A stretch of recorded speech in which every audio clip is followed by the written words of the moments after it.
that we have land dealers in Kampala and the Parliament of Uganda. You may not be aware that part of the KCC headquarter compound, the gardens, had been subdivided and a plot created in there. We have reached to that extent of even selling out land of the headquarter.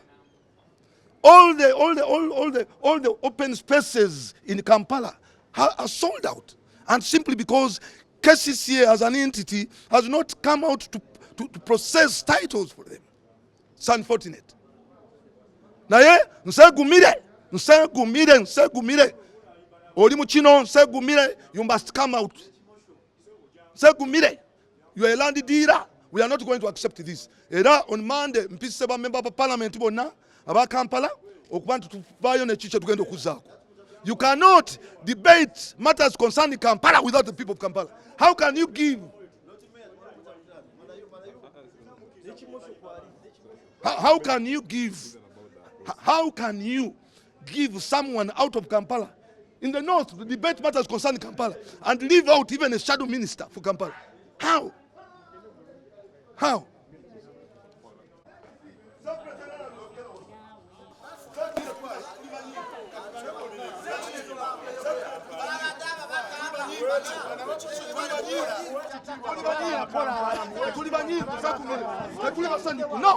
No, this must not happen. Let the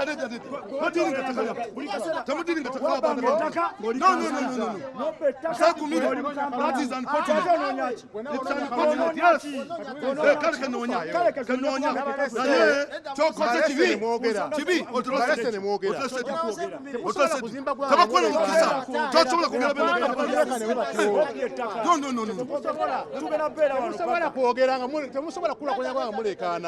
Abakulu bano bonna singa olabe essimu zange kakati onava kunkubira simu kusimu yange sagala kwogera bubbi ku nnyanja please ebino gireeto gibalage baabo sirina mpisa kaiso ke gwalina empisa wacho wayiriza nze ni member of physical wacho wayiriza very good ripoti mwajijewa mwabadde ababaka batano Gotula mu komitichi gwe oli member Gotula mu komitichi tukiikirira Kampala uliriza mwe temumanyi kye mwogera KCC bafuna okusaba KCC yawandiikira Parliament ntiki ng'ennaku z'omwezi 14 ng'esaba plot 5 okubeera nga ziri swapped. KCC Kampala Capital City Authority. Executive Director. Speaker nasi obuvunaanyizibwa. Minisita tumuyita, Idi ne tumuyita. Ne tubasaba ebiwandiiko ebikwatagana ebibasaba okwapproving a plot. Plot ze baleeta mwalimu plot 2. Mwalimu plot ya Buganda Land Board, plot ya Buganda. Ne tugamba Buganda ng'esabye tugiwe Buganda ng'esabye tugiwe ettaka eryo lizi bagiwe lizi. Era Parliament approve plot yemu egenda mu business arm ya Uganda Kingdom.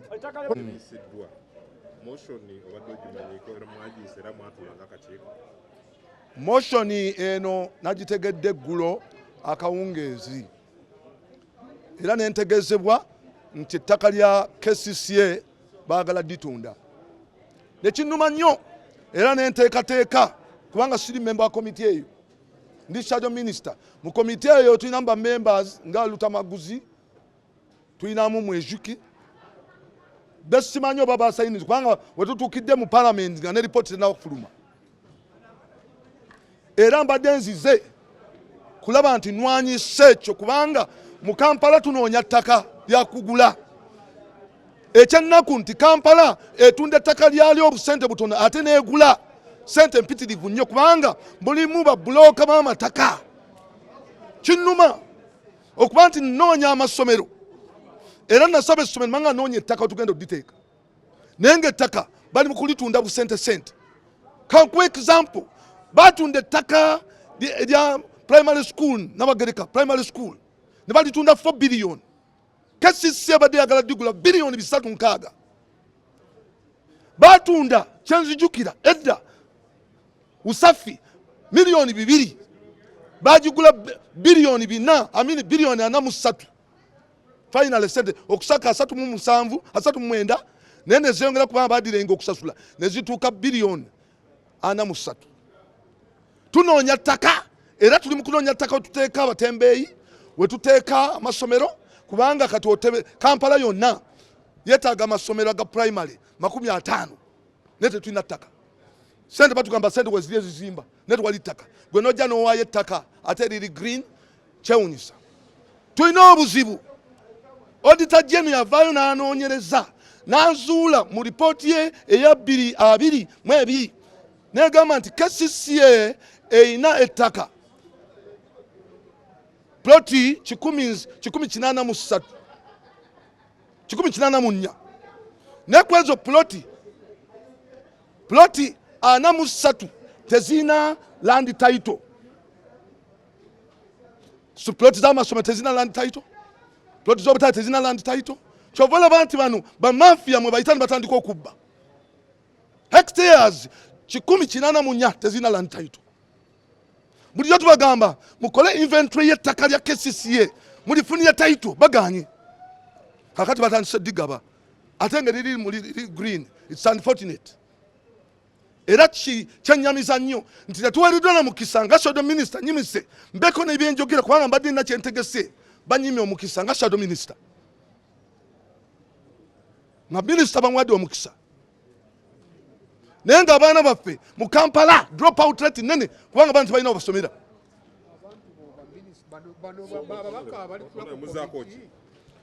Kyenjagala okumanya ndi mu kunoonya. From the heart of Uganda, where every street hums with history and every voice echoes a story, comes a festival that lets the world know of the Pearl of Africa. Uganda Film Festival 2025 is calling. From May 26th to June 6th, cinemas across the nation will blaze with cinematic stories. Watch, feel, and reflect. Then cast your vote for the Viewer's Choice Award category. Step behind the scenes in exclusive workshops and forums. Discover something new. The Uganda Film Market, a vibrant hub for filmmakers, distributors, and investors. The journey climaxes in brilliance at the awards gala. Brought to you by the Uganda Communications Commission. For details, call 0800 222 777. Abasayinizi kubanga mukachiko ka physical infrastructure muli mu shadow minister aliyo kwa batukyusa nze nali mukakiiko ako ne banzijayo kubanga bantala mu presidential kubanga nze shadow minister wa Kampala ne bantwala muki mu presidential nenva mu physical infrastructure era mujjukira nti nawandikanga minority reports kyanaku nti tetwadde na minority report ku nsonga eno naye newampadde nvuddeyo okwoge tebampadde mukisa kubanga nze manyi kye bayita ettaka mu Kampala. What And also you are against the motion. If you can speak to that, why you are against that motion? It's unfortunate that in Kampala, Parliament has come out to set off, because it's Parliament that has given the approval to KCCA to set off its land. In Kampala, we are looking for land. Unfortunately, we sell off land at peanut and then procure it later at a big cost. For instance, Nabagereka Primary School was sold at a mere 4 billion, but KCCA had committed to procure it at 360 billion. You can imagine, we are looking for land where we can put schools. It's a policy that every primary school must have a government-aided school. We have 99 primary schools, only 50 only 60 parishes have classes, have schools. Only 50. And we are looking for land. The money for development is available, but we don't have money for land. And we are selling off the only land that we have. How shameful it is. Recently, the Auditor General came out with a report revealing that out of the 184 plots of land that KCC owns, only 43 of them have no titles. And these are schools, markets, open spaces that these people are selling off at peanut. It's unfortunate. This report was made by the Committee of Physical Infrastructure, where I used to sit. But recently I was taken in the Committee of Presidential Affairs because I'm the Shadow Minister for Kampala. It's unfortunate that members could not generate a minority on this very important matter. It's unfortunate. And we as members of Parliament, particularly the opposition, are saying no to this approval. We call upon Cabinet to reject this approval. Cabinet to reject this approval because it's an approval that is out of the law. We cannot allow such a mistake to be carried out when we are in the Parliament. No. Thank you, Honor.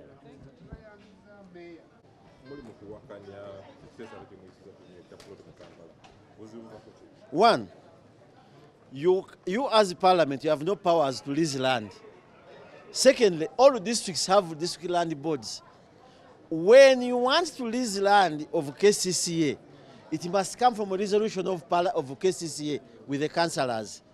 But what happened here, factually, during the UPDF bill, the clerk to the Committee of Infrastructure and Chimosho, this Chimosho man from Nyabushozi, called the members to meet them and they processed a bill. They came only 4 members. They met, members disagreed, and the 2 lawyers from KCC appeared before them. Only 2 lawyers who were sent back to bring documentations of that land, showing its lease, demarcation, and all other issues demanded. They failed to come back. At 1, the clerk had already generated the report asking members to sign the foolish report tabled by the thief called Nsegumire. Now, where do you get that authority from? Because Nsegumire is within the deal of getting money from this land. Members of cases, members of the committee did not sit to generate a report, and this clerk should also be incriminated. Where did he get the report from when the committee had not sat to determine leasing of KCCA land? Parliament cannot lease land because we have no powers over that.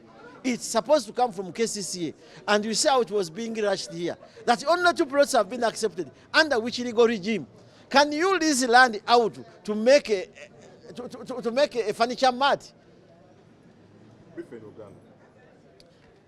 Bano Nsegumire mubbi. Waliwo mbako omulala Chimosho mubbi.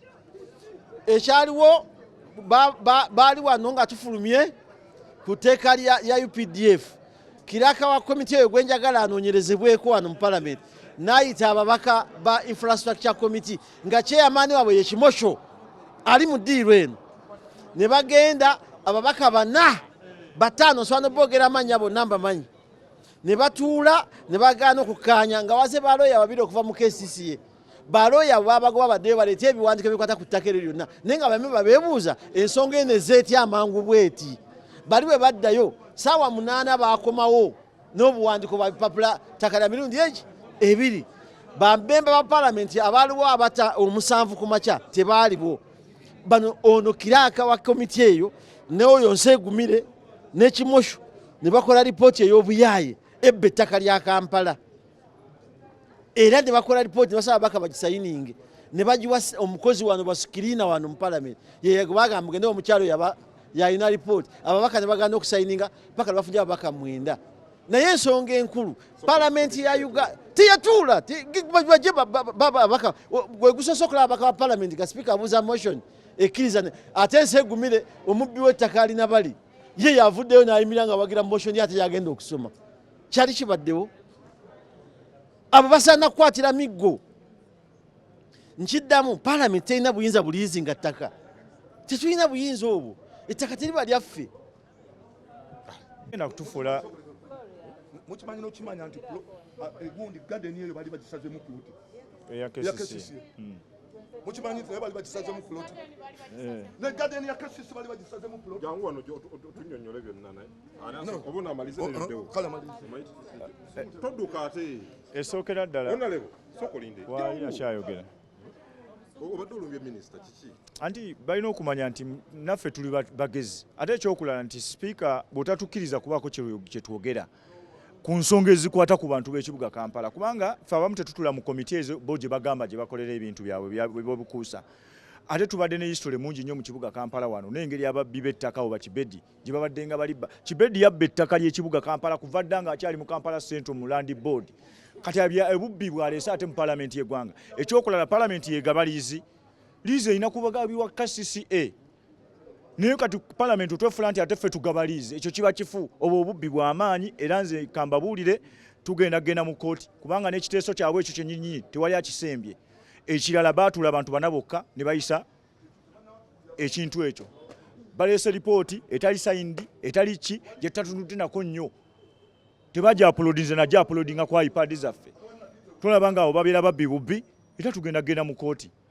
Nze ng'omu abala ne batagenda ngenda mu kooti ku lwa poloti ezo ze bagala okutwala ne ze batutte dda. There have been so many issues why we have struggled at least to even fight with the Kampala minister, because these ministers have now connived with thieves to take over properties of the city. These properties have been there, but because ministers have come, they want to go for votes, they need the money, so that is why they are conniving with the city thieves to take over people's land. So that's why we caused the commotion in the Parliament of Uganda. But of course, Parliament should know, even the Speaker should know, that we are people's representatives. We have issues to say about issues of Kampala. We must have an input, whether you take it or not, but we have to talk for our people in Kampala. Why do you not allow us to speak for our people? So it's a forged report? Lastly, it is a forged report. These people forged the report. They sat on with 4 people. They never had the resolutions of the committee. They don't have minutes of the committee. Maybe they will forge them tonight. That's why I'm instructing my lawyers personally to go to court to stop this thuggery. From the heart of Uganda, where every street hums with history and every voice echoes a story, comes a festival that lets the world know of the Pearl of Africa. Uganda Film Festival 2025 is calling. From May 26th to June 6th, cinemas across the nation will blaze with cinematic stories. Watch, feel, and reflect. Then cast your vote for the Viewer's Choice Award category. Step behind the scenes in exclusive workshops and forums. Discover something new. The Uganda Film Market, a vibrant hub for filmmakers, distributors, and investors. The journey climaxes in brilliance at the awards gala. Brought to you by the Uganda Communications Commission. For details, call 0800 222 777.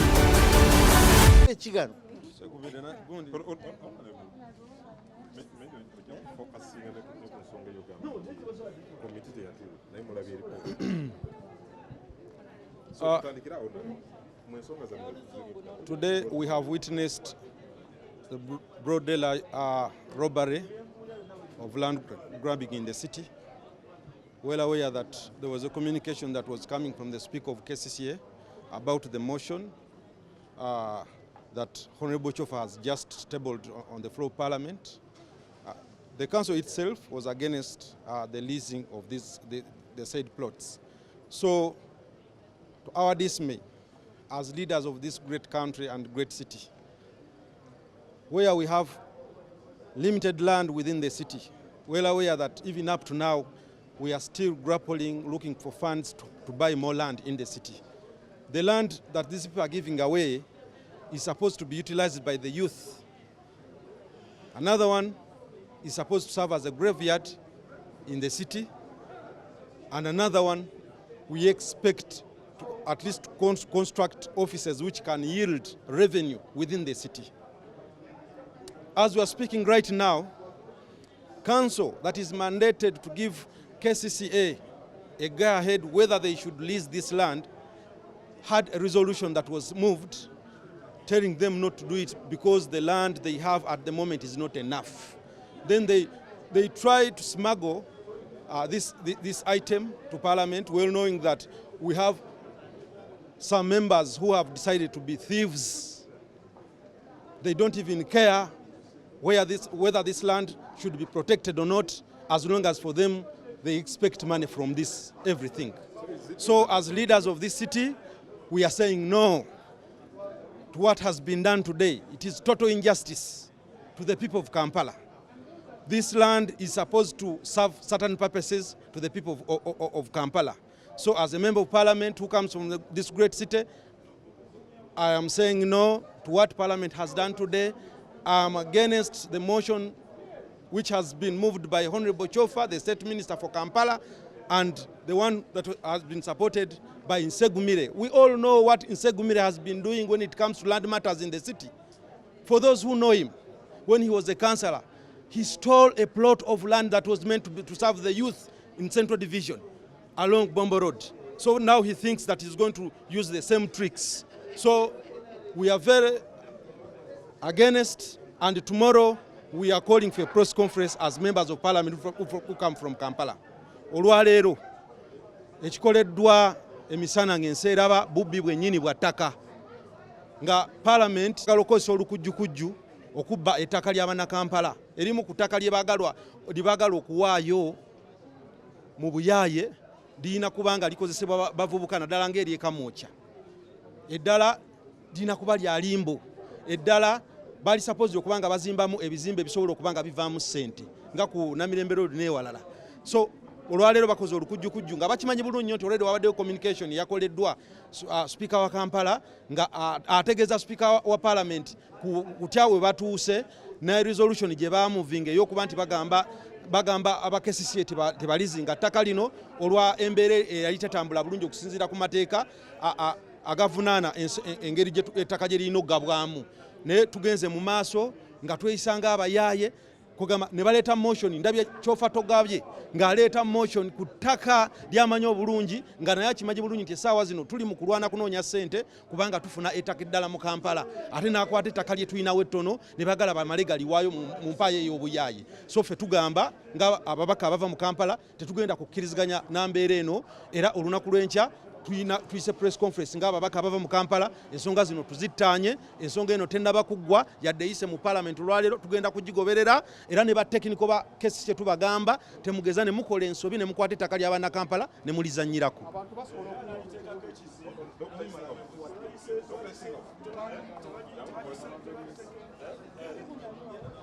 Yes, very much.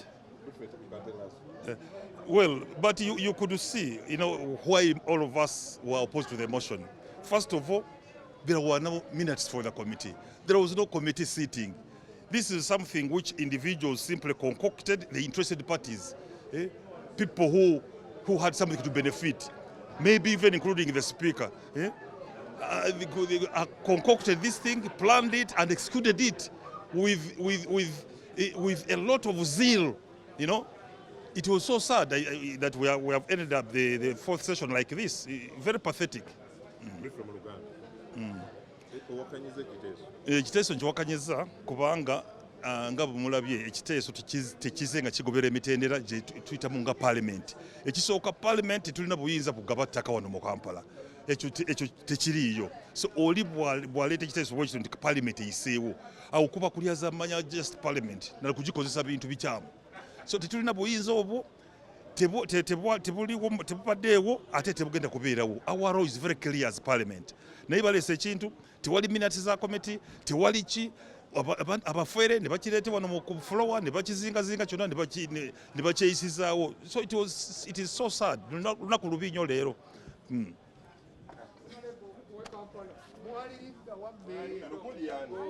From the heart of Uganda, where every street hums with history and every voice echoes a story, comes a festival that lets the world know of the Pearl of Africa. Uganda Film Festival 2025 is calling. From May 26th to June 6th, cinemas across the nation will blaze with cinematic stories. Watch, feel, and reflect. Then cast your vote for the Viewer's Choice Award category. Step behind the scenes in exclusive workshops and forums. Discover something new. The Uganda Film Market, a vibrant hub for filmmakers, distributors, and investors. The journey climaxes in brilliance at the awards gala. Brought to you by the Uganda Communications Commission. For details, call 0800 222 777.